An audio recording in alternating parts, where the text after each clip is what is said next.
So nou kan jy ook vanoggend vra, nou wat maak dit nou eintlik saak? Of ek nou weet hoekom is ek hier of nie? Wat maak dit nou eintlik saak of ek weet wat is my purpose? Wat maak dit nou eintlik saak of ek nou weet hoekom God my gemaak het of nie? Wat maak dit nou eintlik saak? So daar's gevolge. En jy kan miskien jouself in een van hierdie sit vanoggend. Wanneer jy nie weet hoekom jy hierso is nie, of wat jou mening is, wat jou purpose is in die lewe nie, dan kan van die volgende goed gebeur. So eerste ding is, daar kom gebroke verhoudings. En ek wil net so 'n bietjie uitbrei op die ene. Maar dis baie keer mense wat van een geliefde na die ander een toe spring.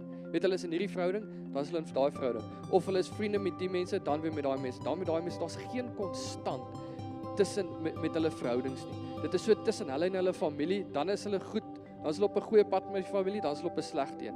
Dan is hulle verlief op die een, dan op daai ene. Dan is hulle vriende met die mense, dan nie meer nie. Dan is hulle weer, dan is hulle nie meer nie. Dis hierdie gebroke verhoudings wat jy net dadelik raak sien.